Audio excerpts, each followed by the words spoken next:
My first tattoo is one I have on my back. My brother passed away back in '95, and my older brother, who's like my role model, has a tattoo of like a little memorial for my brother on his back. And I kind of wanted to do the same thing, not the same tattoo, but it was definitely inspired by my older brother for my brother who passed away.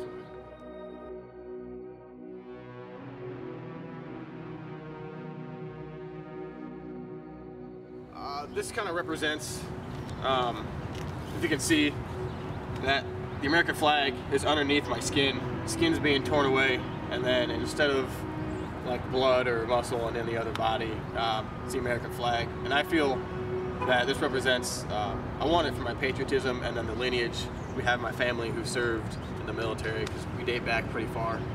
And so I thought a good representation of that would be getting the American flag.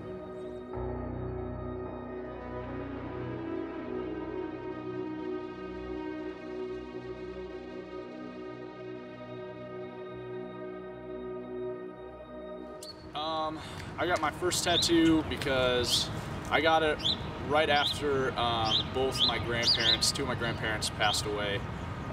When I was really young, my parents were really poor. My parents were really poor, and they worked a lot. They worked all day to try to put food on the table. And so most of the time, up until about 8 years old, I spent a lot of time with my grandparents. My grandparents basically raised me. When my grandpa passed away and my grandma passed away, both from cancer, I wanted to get a tattoo for kind of memorialize them. The one on my shoulder is cross and wings. I designed that myself, and I just took it to a tattoo artist, and he kind of put his own spice into it.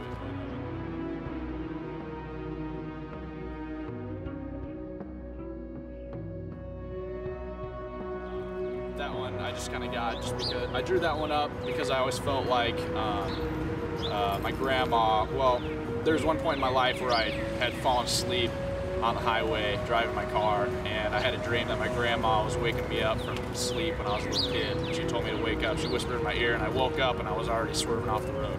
So I always felt kind of like she was watching over me. So I got a cross with angel wings on my shoulder. And then the one across my chest is a dedication to my grandpa who passed. I came home from school one day and I told my grandpa that I had a really bad day at school. And but I told him I didn't really care what other people thought about me, and he told me that I was like him, I was a renegade. So I got the word renegade tattooed across my chest. So it sounds cheesy, but it means a lot to me because it's one of the only memories I have from really far back when I was a kid of him. So.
Dicey tattoo parlor outside of Aberdeen, Maryland, the M1 school down there. So I couldn't even tell you the name of the place, to be honest with you, but like what it was called. But, yeah, that's what I got. It was definitely somewhat of an impulse decision. I mean, I wanted one, and I knew what I wanted, but as far as getting it done that moment, I think it was everyone was getting them at the same time. It was like the big thing of a wolf with the tribal and the moon in the background. It's I'm like a quarter Native American, so it was and I'm not trying to claim this as a good reason at all, but that was one of the